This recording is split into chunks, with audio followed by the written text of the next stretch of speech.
मैं धर्मराज हूं युधिष्ठिर, तुम्हारा पिता।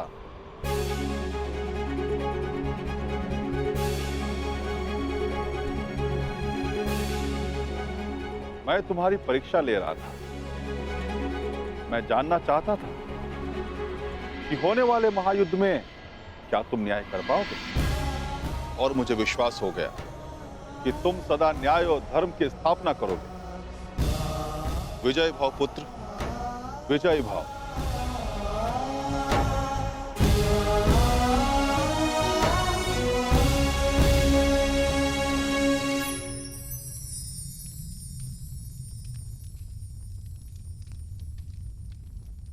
मेरे सभी पुत्र अब सुरक्षित हैं।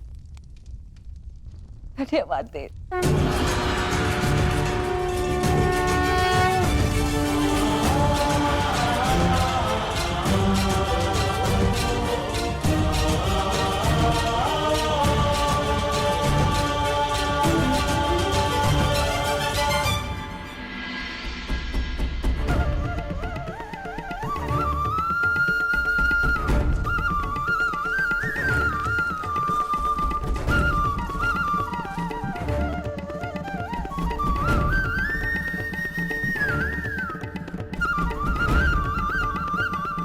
प्रणिपात वासुदेव।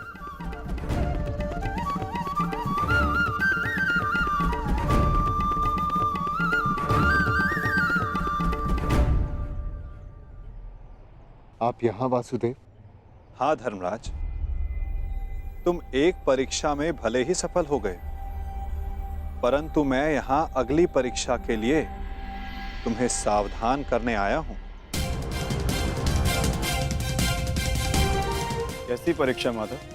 अज्ञातवास की परीक्षा अर्जुन, जो सरल नहीं होगी। क्या उसके विषय में कुछ सोचा है? जैसे वनवास कट गया वैसे ही अज्ञातवास भी कट जाएगा माधव। नहीं युधिष्ठिर, मनुष्य को अपनी कठिनाइयों से निकलने के विषय में पहले सोच लेना चाहिए, क्योंकि कठिनाइयों का लाभ उठाने के विषय में उसके शत्रु पहले सोच लेते हैं। असंभव! कैसे हो सकता है ये? पांडव बचकर कैसे निकल गए?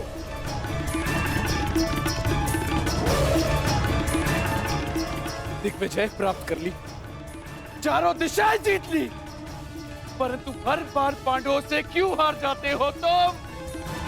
इतने सैनिक साथ थे, शकुनी तुम भी थे, फिर कैसे असफल हुए? कैसे?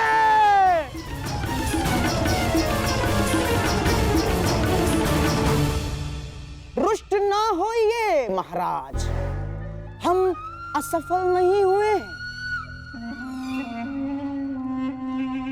क्योंकि पांडवों का अज्ञातवास भंग हो चुका है।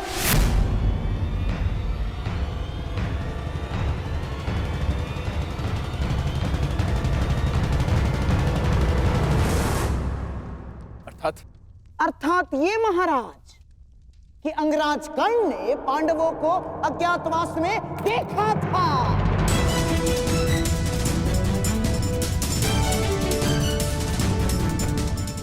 इसीलिए नीति अनुसार पांडवों का अज्ञातवास भंग हो चुका है।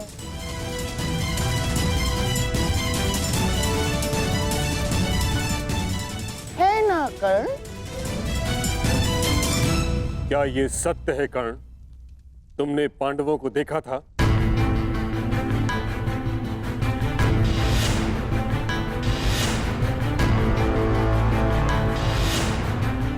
जानता हूं पुत्र, तुमने अवश्य पांडवों को देखा है, परंतु अब समय है कि उनके विरुद्ध एक और अधर्म को होने से रोका जा सके।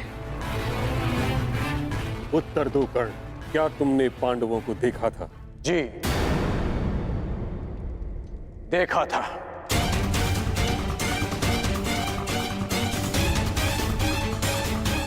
क्या तुम्हारी बात का सत्यापन करने के लिए कोई साक्ष्य है? नहीं। ऐसा क्यों?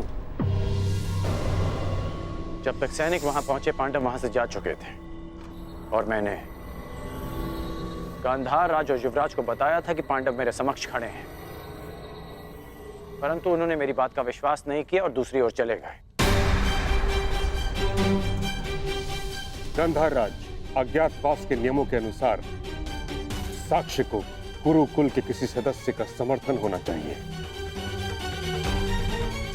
अंगराज के साक्ष्य होने पर किसका समर्थन है उन्हें?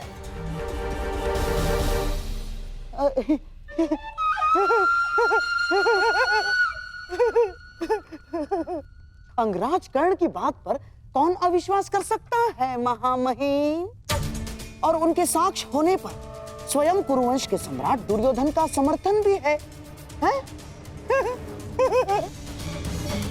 हाँ, मुझे अपने मित्र कर्ण के ऊपर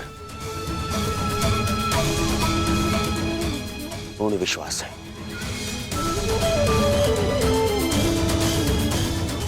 मैं समर्थन करता हूं कि कर्ण ने पांडवों को अज्ञातवास में देखा है। युवराज, यदि तुम्हें विश्वास था तो कर्ण की बात ना मानकर दूसरी ओर क्यों चले गए? और आप गांधार राज, यदि आपको कर्ण की बातों पर विश्वास था तो आप उसके पास क्यों नहीं गए? इसका अर्थ यह है कि आपको कर्ण पर विश्वास नहीं था, अर्थात अज्ञातवास भंग नहीं हुआ।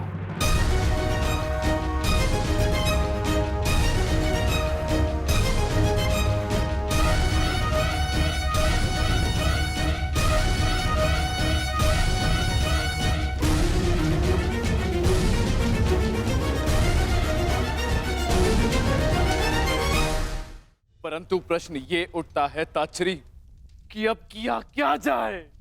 खोज। पांडवों की खोज के अतिरिक्त कोई मार्ग शेष नहीं, क्योंकि नियम अनुसार पांडवों का अज्ञातवास किसी विघ्न के बिना आरंभ हो चुका है। अज्ञातवास में जाने का समय हो गया है, परंतु तुम सबके शस्त्रों को देखकर कोई भी तुम्हें पहचान लेगा। भीम की गदा, अर्जुन का गांडीव और तुम सबके अस्त्रों और शस्त्रों को देखकर तुम्हें कोई भी पहचान सकता है।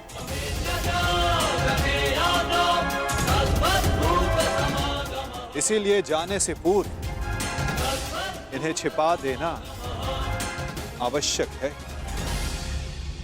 परंतु कहां माधव? यदि किसी ने यह शस्त्र ढूंढ लिए तो? कोई भी स्थान सुरक्षित नहीं है। स्थान सुरक्षित नहीं होता अर्जुन, स्थान सुरक्षित किया जाता है। मैं समझा नहीं माधव। अपने अस्त्रों और शस्त्रों को नीचे रखो।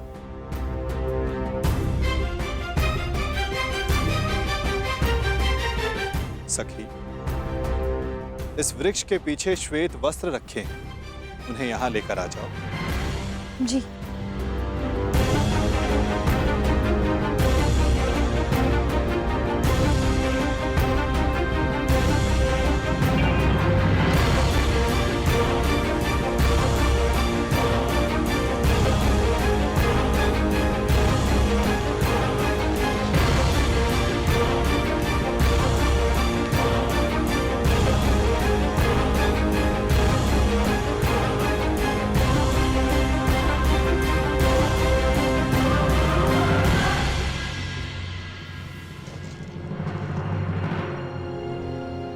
अब जो भी इसे देखेगा उसे यह प्रतीत होगा कि यह एक मृत शरीर है। कुछ लोग भय के कारण तो कुछ लोग घृणा के कारण यहां नहीं आएंगे। इस शमी के वृक्ष पर 1 वर्ष तक ये अस्त्र और शस्त्र सुरक्षित रहेंगे। परंतु अब सबसे महत्वपूर्ण प्रश्न ये खड़ा होता है कि अज्ञातवास में जाओगे कहां?